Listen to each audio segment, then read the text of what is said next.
10 years ago, I was really into playing competitive Magic the Gathering. It was my absolute favourite thing to do. I played Friday Night Magic every week, I went to every midnight pre-release, and sometimes even did back-to-back pre-releases after the midnight one, which, yes, meant over 24 hours of non-stop TCG. I was also in my university's TCG club. I went to several Pro Tour qualifiers and Grand Prix, and I basically played every format. I thought about the game pretty much 24/7. Then one day I finally bought an expensive deck that I was extremely excited to play, only for it to be banned essentially a week later. Heartbroken, I vowed never to touch a TCG again, especially like competitive play. Fast forward to 2020, when the Digimon card game initially came out, I happily collected the cards, but never played of it because of my breakup with Magic the Gathering. But then, in 2024, when I was almost starting to feel a little bit burnt out from the Digimon franchise, Digimon Liberator burst out into the scene, and not only well and truly rejuvenated my love for Digimon, but also rekindled my love for the card games. So if you're wondering what Digimon Liberator is, Digimon Liberator is a currently running web novel and webcomic series that you can find on digimoncard.com. You can read the novel and it's kind of like a side story to the webcomic, and you can also read the webcomic. So the web novel comes out basically every 3 months and we get about 4 chapters. If you're not really into reading novels, I actually have been recording audio versions of the readings just on this channel, similar to what I did with Digimon Seekers. So if you don't really have the time to read a novel, you can always just check out the readings that I've done. As for Digimon Liberator, the webcomic, that is like the main story, and it's also available on digimoncard.com. It's quite good, and I really appreciate that it almost teaches you the mechanics. It does feel a little bit like it's trying to sell you on the card game, and in particular the starter decks themselves, as the starter decks basically appear in the webcomic from the start, that being with the new Digimon Shumon and Terramon. So yes, it is kind of selling you on a thing, but it's also a free webcomic and a free side web novel, so I don't mind being sold a little bit of something for a free thing.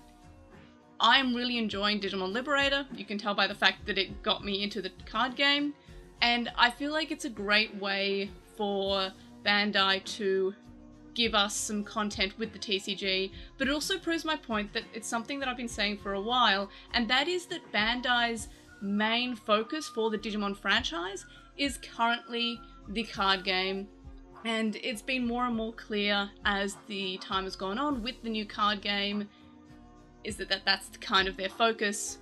And I honestly expect a sort of anime to also feature the card game at this point, kind of the way that we had Digimon Tamers in the early 2000s come out using the cards from the Hyper Coliseum card game, which was the Digimon card game that was current at the time. I'm almost expecting that if we do get a new anime that's not just another adventure sequel or adventure type universe story. With the cards, I kind of expect more focus on that, especially because it's their focus with Bandai. But then again, we do have the webcomic and the web novel. If you're wondering if the Digimon Liberator webcomic and novel are worth it, I would say absolutely. I'm really enjoying them, and if you're thinking about whether or not you should read them, I would say yes, because 1, it's free. The only thing you're losing is your time.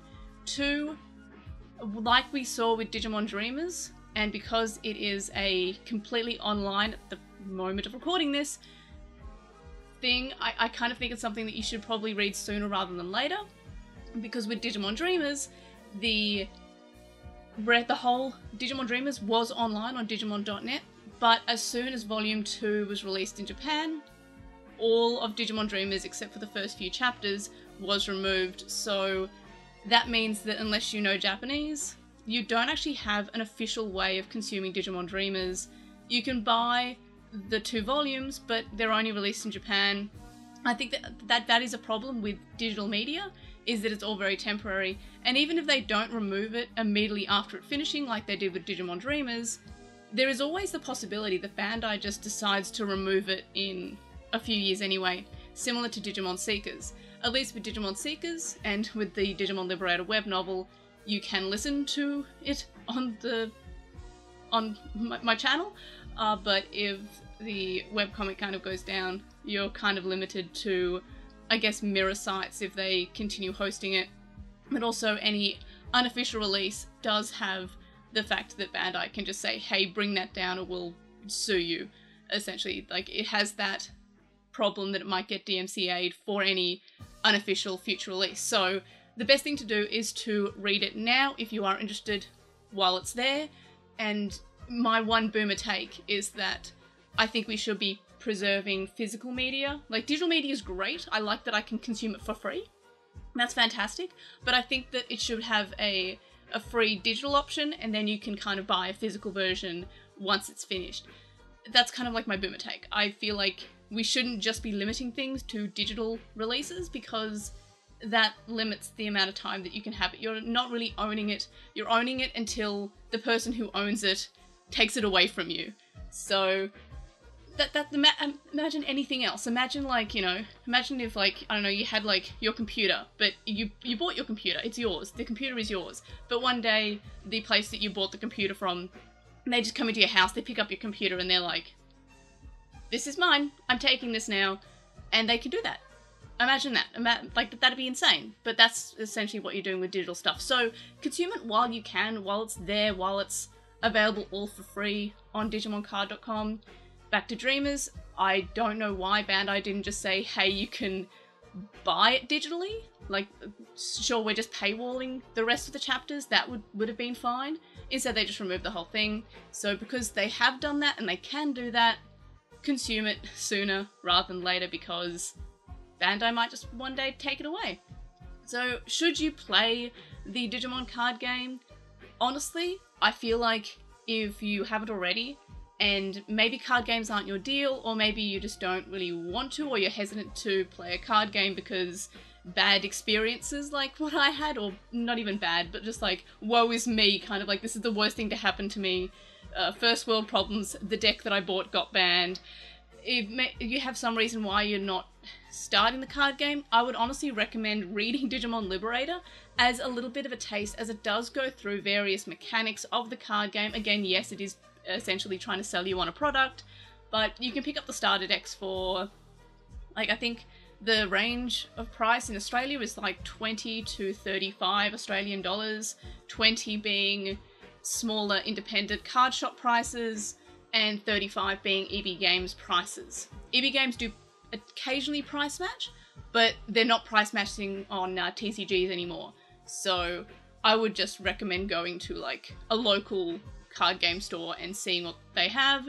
Again, I feel like 20 to 25 is what you can find it for at those kind of stores, but if they're out of stock everywhere, 35 is, you know, not a huge jump if you really want the starter deck, and the Liberator starter decks are quite good. So read Liberator.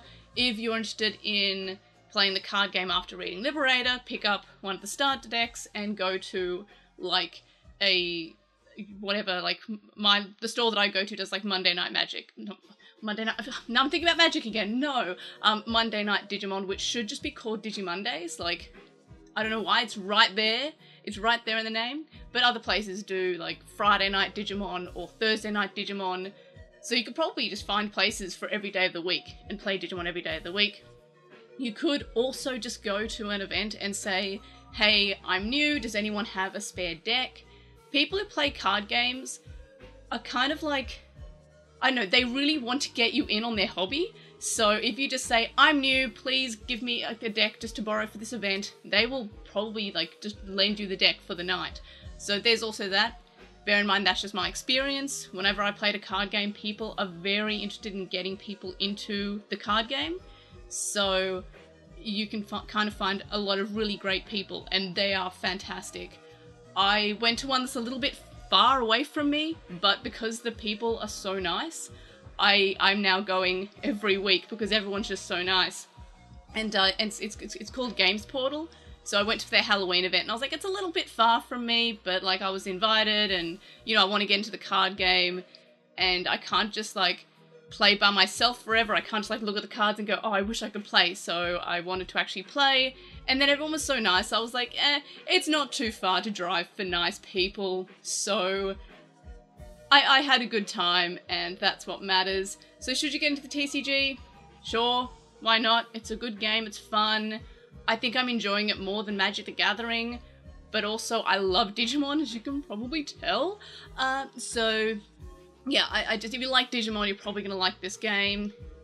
If you like card games and Digimon, you're probably really gonna like this game.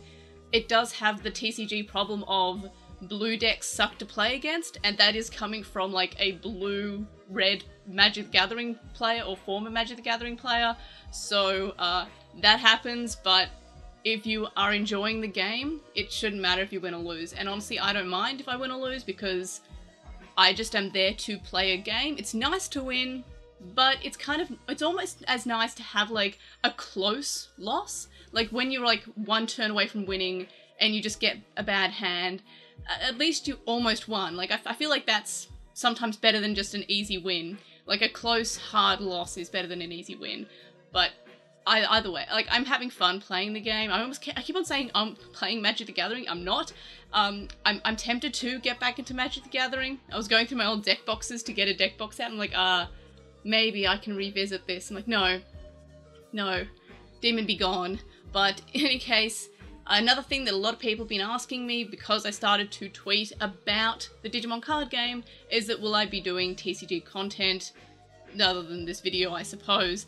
And the answer is, it's kind of like a niche that's already been filled by a lot of amazingly talented other Digimon YouTubers. So that it's kind of like a small niche, but it's one that's well and truly filled. When I started the Digimon podcast, there were a few other Digimon podcasts. There was Prodigious, there was Digipodify, and there was the Digimon Rewatch when I started this podcast. But they were basically the only Digimon content creators that were around in 2015 when I started this podcast. So the niche was kind of small, but it kind of had enough places to enter. With the TCG, there's a lot of people doing like deck profiles and analyses of the game, and I just feel like that niche has already kind of been filled. But then again, if this video does well enough, and if there's like a demand for specifically my takes on the Digimon card game, which, I don't know, I feel like everyone's got better takes than me, I'm sure. Why would you want to hear my random takes like, I play this card because I like it, and that, or like, this card I play because the art is pretty. My takes on Digimon, the card game, and Digimon in general, are just kind of mine, and I don't know. Does anyone, just tell me, I guess. Tell me if you'd be interested to hear my specific thoughts about the card game, I guess. But yeah, so we'll see how this video does. We'll see if there's still demand for me talking about the Digimon card game. But that's basically all I wanted to talk about in this video. If you look through my channel, there are a few various, like, just booster boxes unboxings.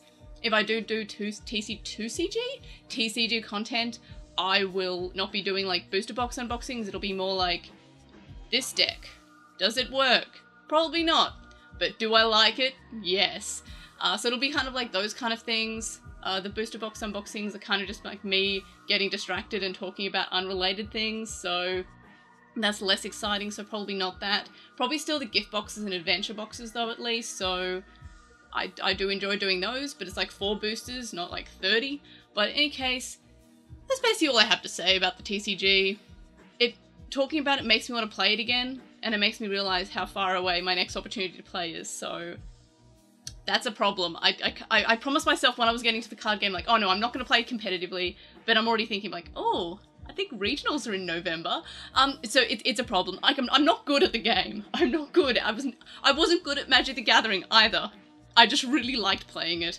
But in any case, those are my thoughts. Let me know your comments, questions, etc. in the comments section below, especially if you would like to see me do more TCG related content. What kind of stuff would you want me to talk about or cover? Let me know all that in the comment section below. Like this video for me getting back into my impulsive, obsessive cardboard crack ways, I guess. Subscribe if you haven't already, and if you have subscribed, tell your friends, tell your neighbors, tell your opponents, locals, and of course, I'll see you in the next video. Bye!